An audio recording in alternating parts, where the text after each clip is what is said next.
Dear ladies and gentlemen, welcome to the Virtual Testing Forum. My name is Iveta Matieligova and I will be the host for today's session. I am with the Cvikro family for almost 10 years and work in marketing and I'm responsible for the Asia Pacific region. First of all, I would like to thank you all for taking time to be here today with us on this session. Before we begin, I would like to shortly introduce to you the GoToWebinar tool, then Cvikro and your today's presenter before I hand over to Mr. Hannes. And at the end, we will be here for your questions and answers, and we will try to answer everything live with you. And every question that we cannot answer, we will do so via email after the session. So first of all, please, on the GoToWebinar tool, if you can see now on the right hand, you have this arrow, which you can use to minimize and maximize the panel. Please understand that we muted all of the microphones, and we also won't be using the raise the hand question function. But as I said, please write us questions throughout the whole session. We are happy to answer them. And now I would like to introduce Cvikro to you, and for this I will switch off my camera. So Cvikro is an experienced partner in materials and component testing. And for over 160 years, we have developed companies, obtained reliable test results, and have provided custom fit testing solutions for almost any application. We are committed to long-term investments in innovative testing systems, testing software, in training our employees, and also consulting our customers. Our global service organizations are on hand to support you whenever you need us. And also our application test laboratory in Germany is available for carrying out mechanical testing. And all this we do to support you in ongoing development of your products and processes. Now to today's presenter. I am very pleased to introduce to you also our expert, Dr. Hannes Körber. Hannes joined Cvikro in March of last year as the industry manager for composites. Hello, Hannes. Hello. And he studied aerospace engineering at the University of Stuttgart in Germany and holds a PhD from the University of Porto in Portugal on the mechanical response of advanced composites under high strain rates. Throughout his professional career, he worked on many aspects in the field of material characterization of composite materials, both in industry and academia. So now, Hannes, I would love to hand over to you. Mm-hmm. And also, I would like actually to start by asking, the terms composite is very general. Can you tell us what it means for this webinar? Yes. I'd like to start. I think you can see the screen, all right? My yes, presentation as well? Okay, very good. So thank you very much, Iveta, for this presentation. And I would also like to turn off my camera, turn the camera off to save some bandwidth. And now start with the presentation in this webinar. So you're right, Iveta, you asked about the term composites, and I'd like to start with a bit of a general introduction to lay down all the terms and things that I'm using throughout this webinar. So a composite material is generally made of two or more constituents. So the constituents are the two materials you use to combine the composite. And these constituents have very different physical and chemical and mechanical properties, but when they are combined, you gain a new material with overall better characteristics compared to the characteristics of the individual constituents. So it could be lighter, it could be stiffer, it could be stronger, tougher, and it might also be cheaper.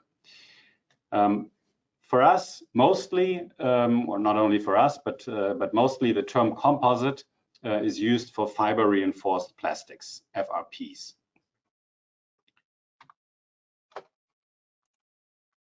And there's quite a huge variety of fiber reinforced polymer matrix composites, and therefore I'd like to give you a short classification so that we find ourselves here in the right position.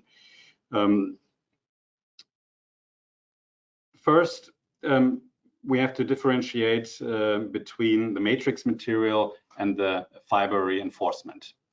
So the matrix can either be a polymer or a metal, but can also be a ceramic. And about 99% 99.9% even of all fiber reinforced composites have a polymer matrix, just to put this into perspective.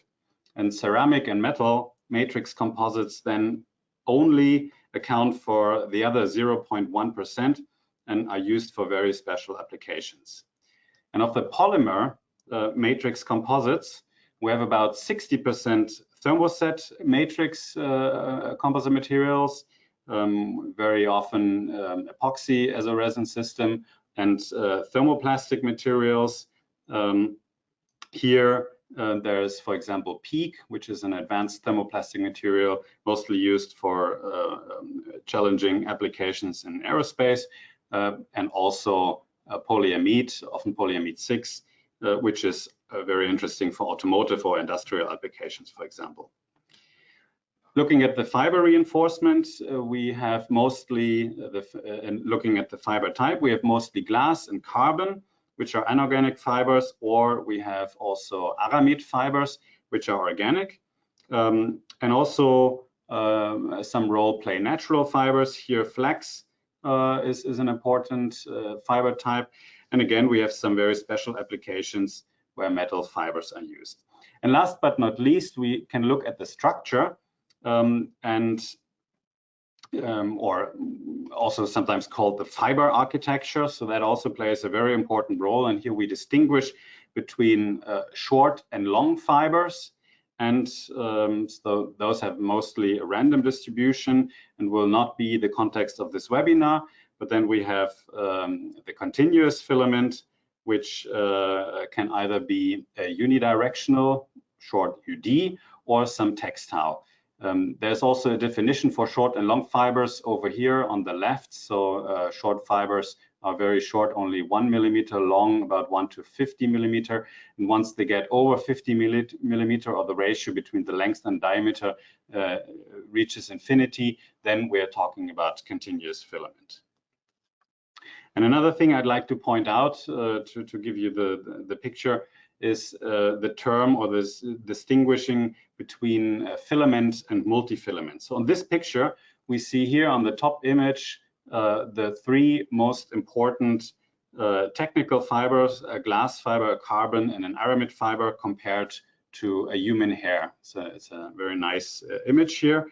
And to make the composite material, however, the laminate, the filaments are not used by itself, but they're used in the form of multi-filaments. So that you can see here some spools of multi-filaments where many fibers are combined. So you have, for example, for carbon fibers, it's often called a roving, and you have different types of rovings: 3K, 6K, 12K, 50K, and that can be from 3,000 to 50,000 individual filaments combined in such a multi-filament. And you can also see here where they are mostly used. The really coarse ones are mainly for automotive and industrial applications, and the finer ones are for aerospace applications, because there you gain, again, better mechanical properties. And I'll also, what you make out of these multi-filaments are then, in the further production steps, are the UD prepregs, for example, woven and non-cram fabrics. And I will quickly introduce these three most important types of fiber architectures: the UD prepreg, woven composite, and a non-cram fabric, because I will also use these terms throughout the presentation. Now, first one, the prepreg, and as the name already says, prepreg means pre-impregnated advanced composite. And where the fibers and the matrix are already combined in an exact volume ratio. Typical for this, thermoset resin systems like epoxy are used for prepregs, but lately thermoplastic prepregs are also gaining more and more importance. Then you're using different production methodologies, of course. With a UD prepreg, you can get a very high quality composite part. And why is this? First, you have usually a very high fiber volume content, and the more fibers you have, it's around 60% usually. The more fibers you have, the stiffer and the stronger your composite becomes. It's also because it's already combined in a machine, in a manufacturing process, fiber and matrix. It's also very homogeneous fiber distribution. you have good fiber alignment, and already built in low porosity and void content. It comes also from the curing process in an autoclave, and that all together gives very good qualities. So typical thicknesses for an individual ply are between 0.125 to 0.4 millimeter, but there could also be thinner and thicker laminates available. But these are the typical ones. So this eventually depends on the fiber type and the type of multi-filament that are used, for example. Now, I already said the UD prepreg composites are usually cured in special machines or special process using autoclaves, and but lately also we have out of autoclave prepregs. Because of these outstanding mechanical properties, many of the load-bearing primary structures in aerospace applications are actually still made today from UD thermoset prepreg materials. The next important one would be woven fabrics. These account for another big group of composite materials out there. And the characteristics of a woven fabric are first the two primary directions. So you have fibers in one ply, you have fibers in two directions already. And in English, it's called the warp and the weft direction. Warp is the main direction, weft is the secondary direction. There's quite a variety of weave patterns. So here I just show some very common patterns. You have a plain weave, 2x2 twill weave, or for example, a 5-harness satin. And what's another characteristic of woven composites is that the mechanical properties actually depend on the so-called crimp of the woven fiber architecture. And the crimp is basically, I'll show you here on the plain weave, is basically a measure for how often the fibers move up and down in the weave pattern. So the more you have this, the poorer your mechanical properties are, and the less you have this, like in this 5-harness satin, the better your mechanical properties are. So woven fabric materials are used in many composite manufacturing processes and applications. For example, you have even hand lamination. That's the most simple process.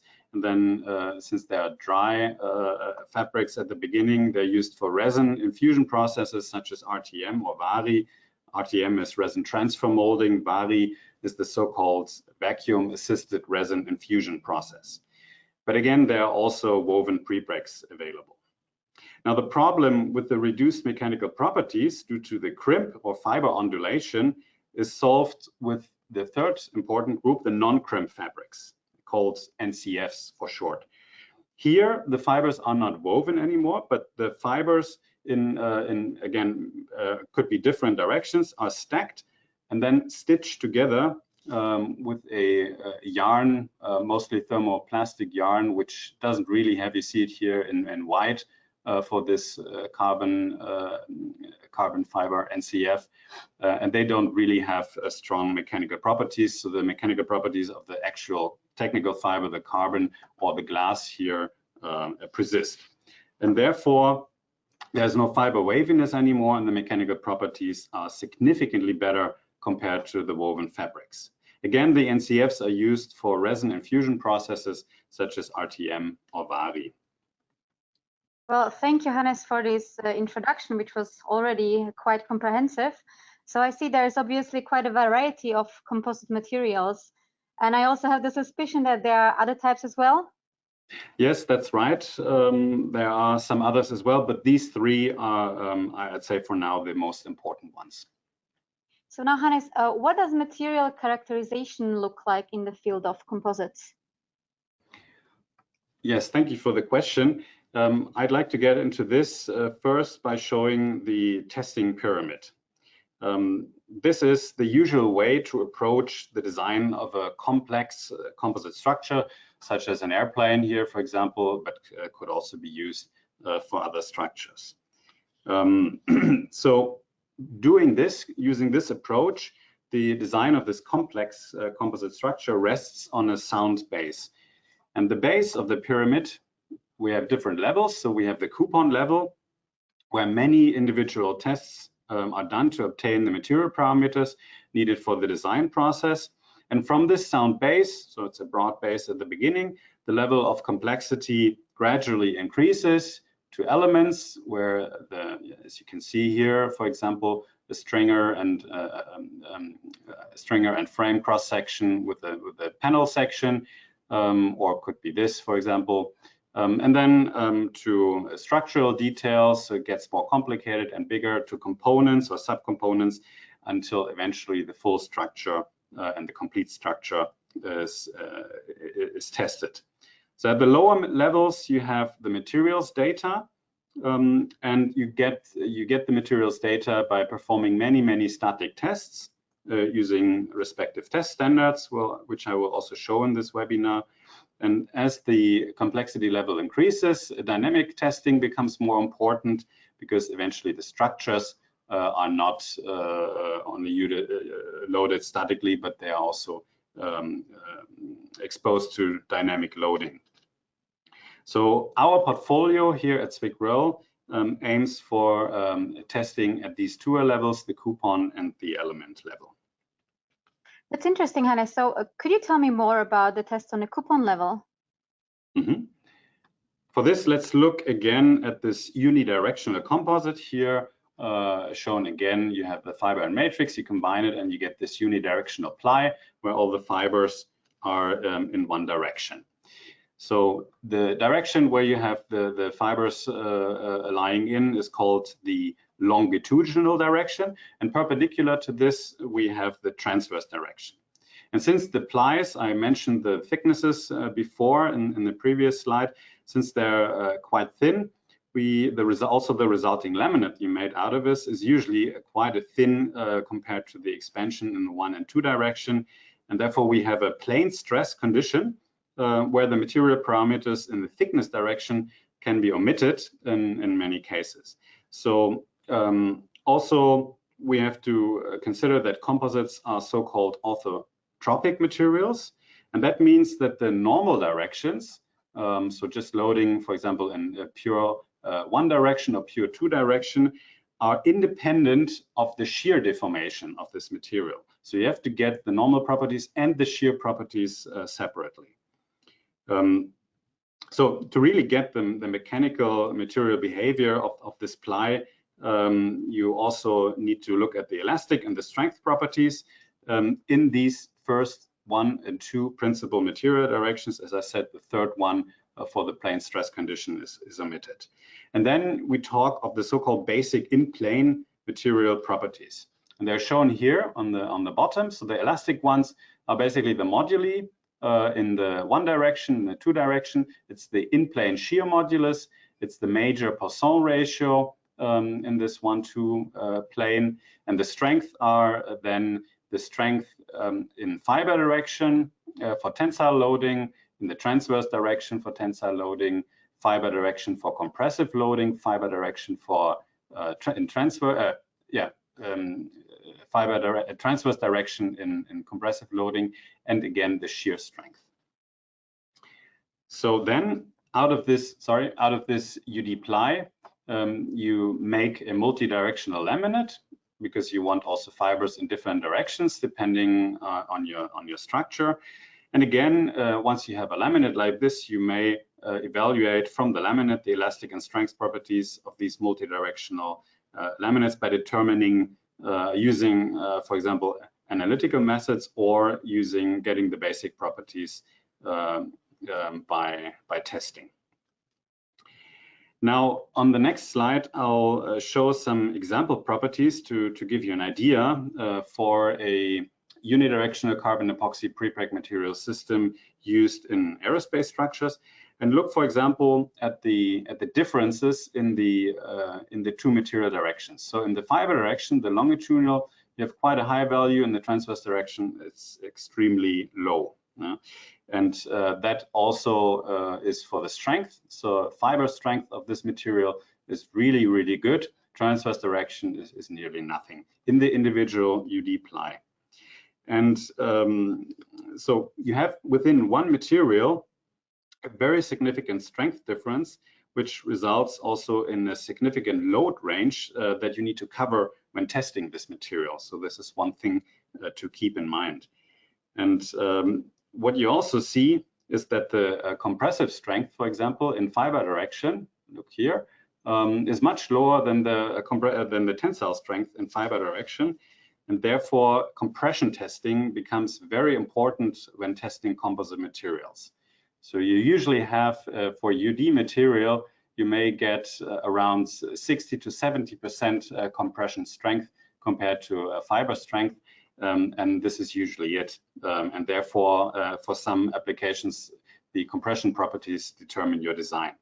Then I mentioned that shear properties are independent and need to be determined. So if you want to get these basic material properties, you need to do tension tests where you have these properties, you need to do compression tests, and you need to do shear tests. And let's start with the tension testing. With these tests, we get the moduli, the Poisson ratio, and the strength for the main material directions. So we have some common standards that you may use in your applications. There's international ISO standards, AN standards, DIN standards. There's ASTM standard for tension testing. And for the aerospace industry, both Airbus and Boeing have their individual standards to perform tension testing. And in fact, the tension test is fairly simple. You use a simple tension coupon, but I'd like to point out here our portfolio of gripping solutions. So it goes from a fairly simple mechanical body over wedge gripping, also a very economic solution, to a wedge gripping system. And this one has the advantage that you can create an offset here in the gripping from the lower and the top grip, which is not so important, of course, for the tensile test, but this grip can then also be used if you have lap shear testing for testing bonded or bolted composite joints, and then it is quite convenient to use such a gripping system. Then the most advanced is our hydraulic body over wedge gripping system, which gives you, especially for the very strong materials, and it's a great gripping system, and it's also very sturdy in holding the specimen. Yeah, I think. Yes, Hannes, I mean, you mentioned it quite a few times that this seems indeed to be a fairly simple test method, but is there something we need to pay special attention to? Yes, for tension testing, I'd like to look at the alignment issue or the alignment topic. General composites have a linear elastic material response with sudden failure, so they're also called brittle materials. And for these materials, in general, it's very essential to have a carefully aligned loading axis when performing the tension testing. If the grips are not properly aligned, you start to deform your specimen once you clamp it without even loading it in the intended way. And this usually means lower strength. So look at here on the left side, you can get, for example, grips that are slightly offset at an angle, and then you bend your specimen, creating some stress concentrations here, more tension stress here, some compression stress. Or you can have an offset between your grips, and that gives you like an S bend in the specimen. And again, since you bend the specimen, you create stress and strain concentrations, and altogether you'll get a lower strength with such a non-aligned setup. So what we have to account for this, you can see it here on a machine where we're using our hydraulic body over wedge grips. I show here on the bottom is the load cell, then you have the grips, which are in fact special grips used in the temperature chamber, but I'll cover this later. You have here an alignment unit, and you see the operator is performing the alignment at the moment. He uses a special gauge, which is shown here, for example. This is a round gauge, but there's also a flat gauge for using the typical rectangular coupon which you have for composites. So it's a very carefully prepared specimen indeed, with many strain gauges according to the standards that are here used for alignment. And this strain that are measured on the strain gauges are read directly here in the alignment software, which gives you real-time information as you perform the alignment. You see here in a graphical way how the grips are aligned, if they are in the green or if they're still red, if they're still not aligned. So this is the complete package we can offer to you for aligning your grips if you have the requirements. And often in aerospace, for example, NatCap audit criteria are very important for the alignment topic. I also mentioned earlier the importance of compression testing. And compression tests for composites have quite a history and evolution. So we can distinguish between three loading principles. We have, for example, end loading compression tests, and there are some standards here, ISO, ASTM. This is where this end loading principle originates from, this ASTM D695. But also Boeing still today, and the material suppliers that provide material for Boeing's composite structures are still using this end loading compression test, and it's also described in this EN standard. Then there's a shear loading, where you clamp the specimen. You have like a wedge grip system. You put it in a special fixture, and then as you apply a compression load on the fixture, it further clamps your specimen and introduces the compressive load that you need to fail this part here by shear loading in this part. And last but not least, the latest evolution step is the combined loading, which is then used for composites which have very high compression strength, where you may not be able to fail the specimen by this shear loading, but you also need a second part of loading again introduced through the end surface. So by combining shear loading and end loading, you can actually fail your specimen again, also with high strength materials. And there's again some standards. So for each method, there are some specific standards that are described here. We have a solution to account for all of these three tests. So I'd like to start with the end loading compression tool that, as I mentioned, are variants of the ASTM D695 tool, which was initially developed for plastics testing, in fact. Our tool uses the prescribed dog bone fixture parts, but it comes together with a body here, and you see here in the back a pin that always, using our compression platens, centers the specimen exactly in the middle. So no matter where you circle this fixture around this loading pin, the specimen is always aligned in the middle. And well, the drawback of this test actually is if you want to, for modulus testing and for strength testing, you need two types of specimens. As shown here. The modulus are just plain, and the strength tests use some usually glass fiber reinforced tabs bonded to the specimen. For the other two principles, we actually use our Hccf fixture, which covers shear loading and combined loading methods. It's very easy to operate and supplies very reliable results.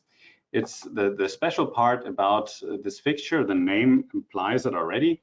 It is a hydraulic composites compression fixture. So it uses hydraulic clamping principle. You see here the specimen in the middle. You see an upper part, you see a lower part. Both parts of the fixtures are with very tight tolerances guided in these guiding rods. And the clamping is actually here done by hydraulic cylinders. And you can use the same fixture for either shear loading or for combined loading. There's the difference though, of course, shear loading works up to 40 kilonewton, can be generated here with this, hydraulic clamping system. And for combined loading, it goes up to 200 kilonewton. What's also nice about the fixture, you can use wide specimens up to 35 millimeters wide, so that gives you some flexibility, especially if you have coarse fiber architectures and not the very homogeneous UD materials. There's no movement of the jaw faces as in the shear principle, because it's all very sturdy here, resting against the body of the fixture. You get a very exact alignment of the jaw faces. And one very nice feature about this fixture is if you have initial misalignments in your when you clamp the specimen, which can come from misaligned tabs on the specimen. You can see them directly when you clamp the specimen on the reading of the strain gauges. And if you notice this, for example, the Airbus standard describes a method how much difference between the strain from one side to the other side is needed. And in this compression test, you always use back-to-back strain gauges that give you an individual strain reading to verify bending in the compression test. So if you see this, you can actually quickly open the fixture again. You can shim in the fixture using just a simple piece of plastic foil, for example. Close again, and then your offset in the strain reading might be gone. So you don't need to open any screws. You just open the hydraulic system, you shim, you close again, and you can start testing right away with the perfectly aligned specimen. Now, there's also adjustable end stops, which cannot be seen here at the moment. And as you can see, the fixture is very accessible. So you have free access to the specimen, a free view to the specimen, which also aids for simple cleaning of this fixture. So Hannes, you've told us about tensile and compression testing and also about the importance of alignment. But what about shear testing methods? Can you tell us a little bit more about these types of tests? Sure. Shear testing, I'd like to start with perhaps the most common test to get the in-plane shear properties, which is the tension test using a ±45-degree laminate shown here. So it looks like a tension specimen, but the laminate, the fibers are in ±45-degree direction. This, however, only works if you have a laminate where the fibers in the main directions are 90-degree to each other. So this includes, of course, a UD material from which you can make ±45, or the woven material. If you just turn it 45-degree, you already have a ±45-degree material. Another way, if you can for some reason do not do this or have another need to perform another type of shear test, you can also use a V-notched shear test by using a V-notched specimen. And here the two common tests that are used are the Hccf fixture. It's called also V-notched beam, where you have the specimen here in this fixture, clamped on the side surfaces and then shear loaded, or the V-notched rail shear specimen, where you use a bigger specimen, which is clamped on the flat side, and then again sheared. The two halves of the specimen are sheared. The advantage of these V-notched beam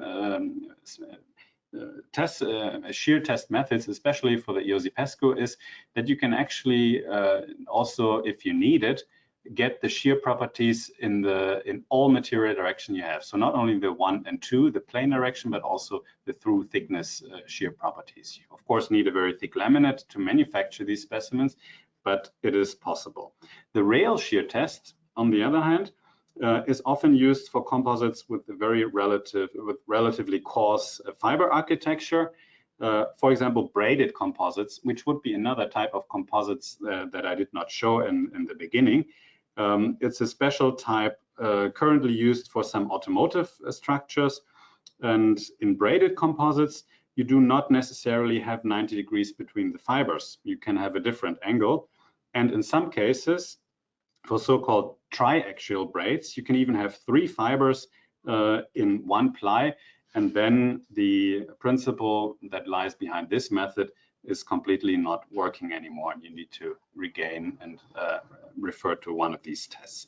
One important aspect that all the shear tests have in common is that you definitely need biaxial strain measurement. So you see it here on our sensor arm, automatic sensor arm extensometer. I'll come to this later, where you have the actual strain reading and the transfer strain reading. And also here for the Hccf or for the V-notched rail shear test, you use mostly often strain gauges, where you have 2 grids to get the biaxial strain measurement. But again, I'll talk about and I'll cover the strain measurement methodologies in a later section of this webinar. So we have already learned about how to obtain the basic in-plane, elastic, and strength properties. But how important is a simple bending test for composite testing? That's a good question. Bending, as shown here, for example, as the 3-point and 4-point setup, is a very simple test that is often done for material screening or for validation purposes when you want to validate a finite element model, which you feed with the properties that you obtained from the test that I showed before, the tension, the compression, and the in-plane shear test, but also for quality assurance. If you just want to have a comparison between one batch of material and another, or an ongoing manufacturing process, just have a comparison of that a certain value, in this example, the flexure strength maintains at the same level, then you can use a bending test. And at SWICRO, we offer all the tools that you need to perform 3-point or 4-point bending according to all the relevant standards, again shown here on the bottom, ISO AN, ASTM standards, where there's actually quite a few different ones. That's the simple bending test, and I'll come to another test that's also fairly simple and often used for quality assurance. Is the so-called interlaminar shear strength tests. And the reason why it is so simple, you may hardly see it, it's a little bit difficult. You see here the specimen. It's a very small specimen resting on a lower support and is loaded in the middle.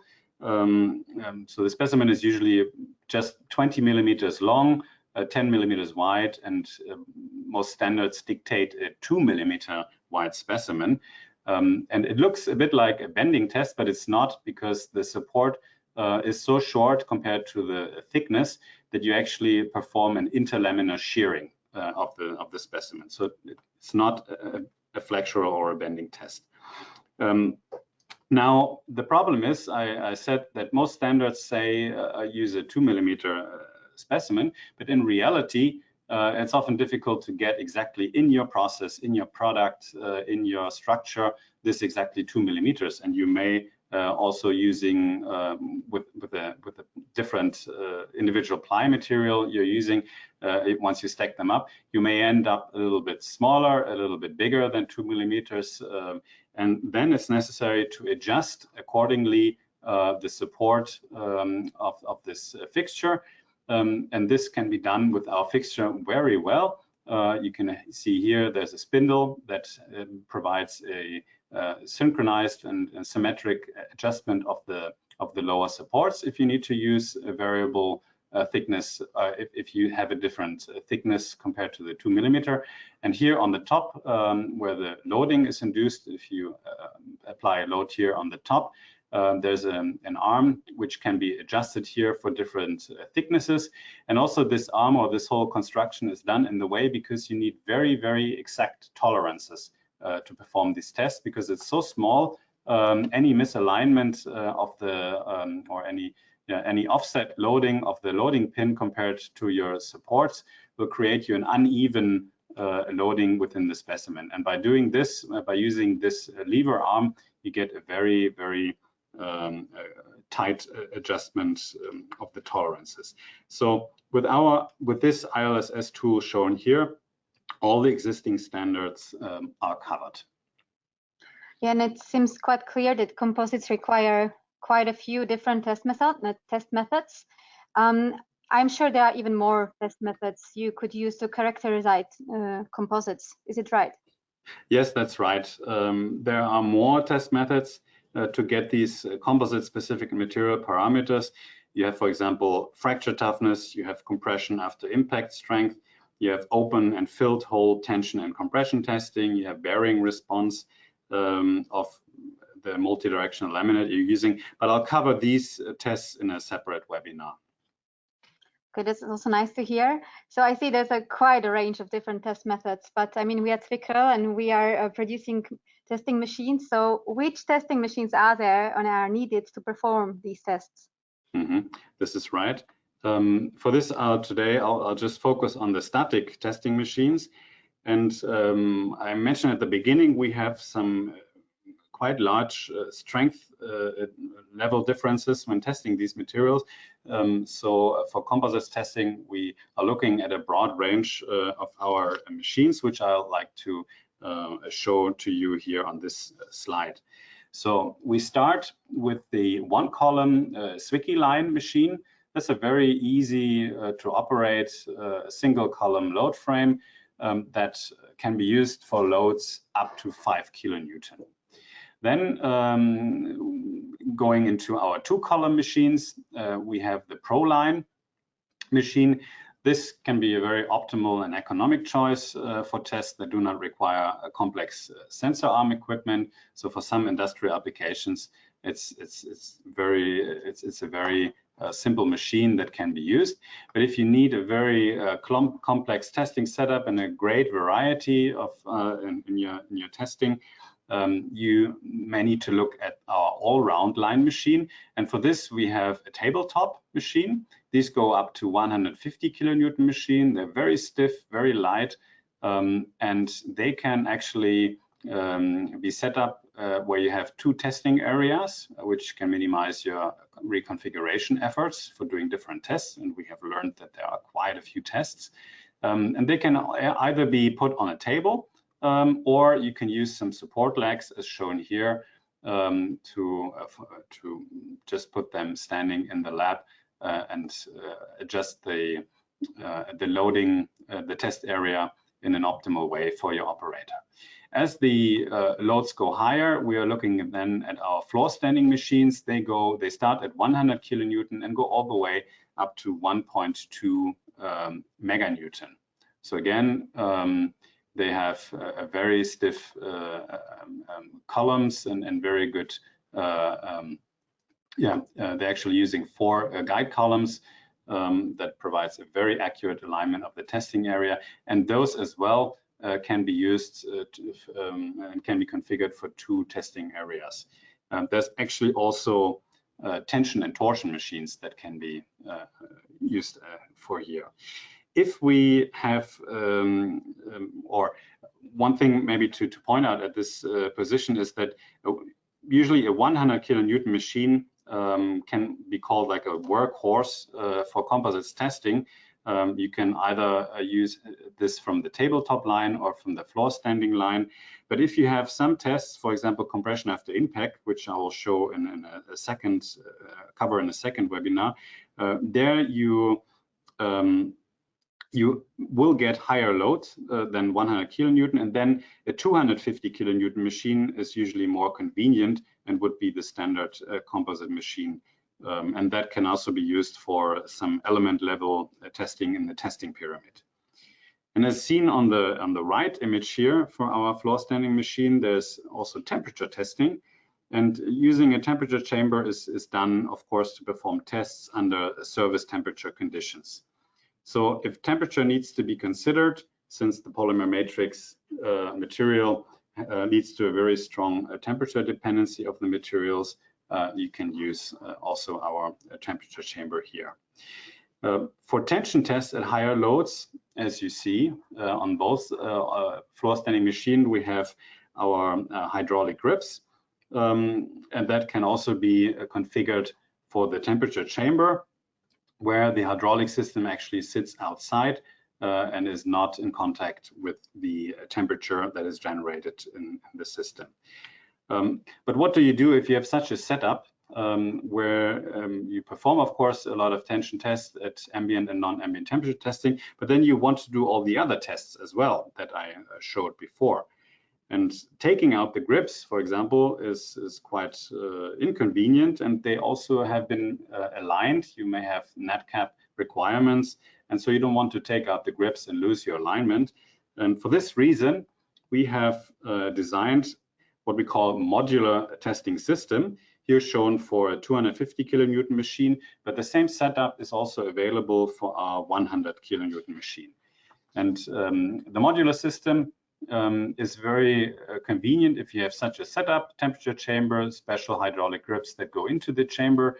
But then if you want to do all the other tests, like for example, the end loading compression, the shear loading compression using our Hccf fixture, compression after impact testing, interlaminar shear strength, EOZ Pesco shear, V-notch rail shear.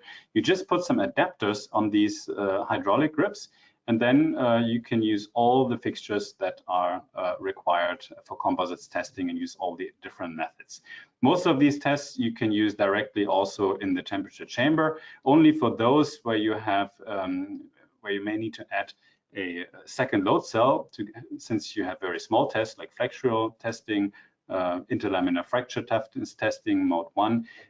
There, if you have a 250 kilonewton machine, you should use a smaller load cell, and this cannot go into the chamber. So if you need to also perform these tests under temperature testing, then we recommend to look at a smaller machine also with the temperature chamber.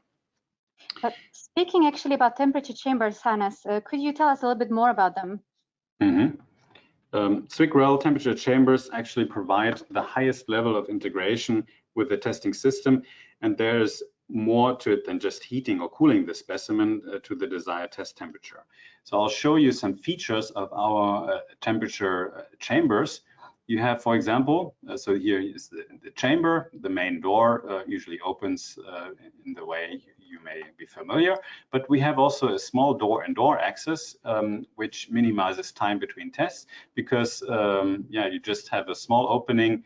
You can see here it's also shielded a little bit, so you do not lose so much of the temperature in the chamber when you change your specimen. So it's a very neat feature.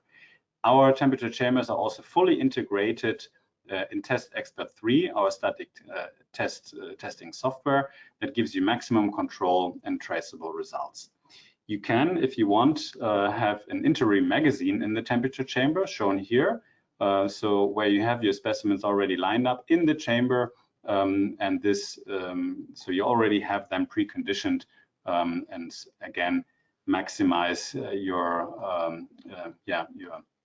your turnaround times for testing these specimens. And what's very important is to have near specimen temperature measuring, which is shown here. There's a sensor that goes very close to the specimen that then monitors and regulates the temperature where it really matters. Throughout the presentation, we've seen the images of strain measurement. So what can SWICREL offer in terms of strain measuring techniques? Yes, when testing composites, strain gauges have been used for many, many decades, and they're still very common today, for example, for compression testing.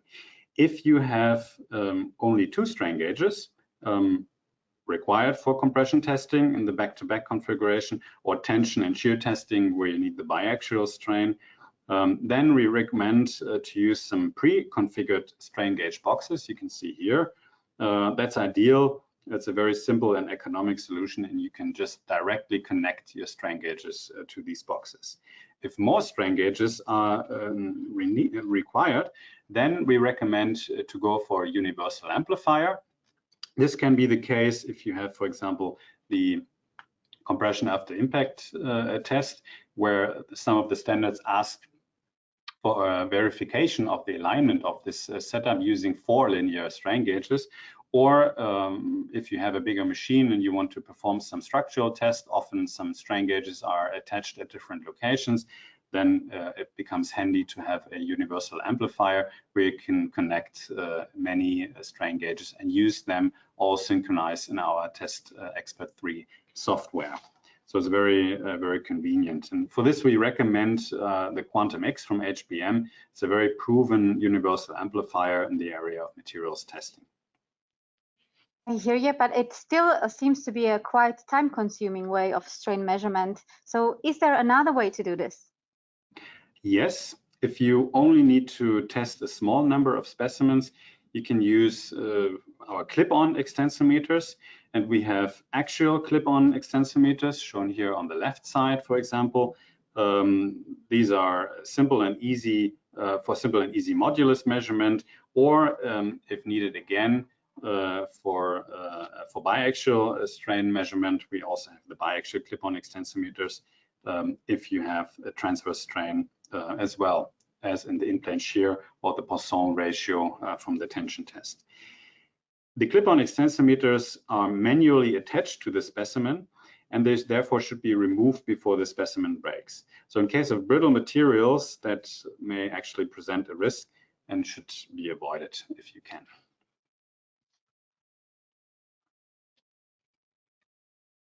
Yeah. Hello?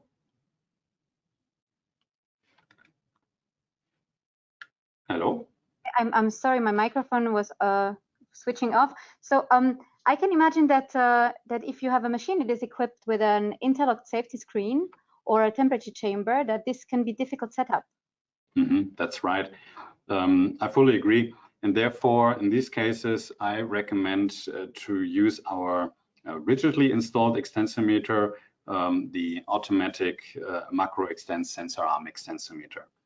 And I showed this already in a previous picture for the in-plane shear test.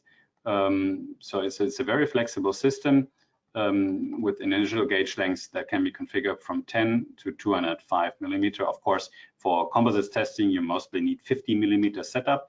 The travel, the measuring is very wide. Still very high accuracy according to ISO 9513, and it's also calibrated as are all our extensometers from a very low point starting at 20 micrometer. So actually when you perform the test for modulus or when you get the modulus, this is the range where it really starts, and therefore you also need the calibration. So it's fully ISO 5271 Annex C compliant, and it is it's an automatic attachment. So the sensor arms, they open, and when you do the test, all controlled by our software, they close again. You don't need to attach this yourself. One very nice feature is you have rotatable knife edges. So if you have specimens that fail in a very violent way, explosive way, highly energetic, like UD carbon and tested in fiber directions, you can still test all the way to the end, and the energy does not go into the sensor arm when it breaks, but these knife edges rotate, and therefore everything, all the sensor arm equipment here in the back is not touched. So you can use this all the way to ultimate testing.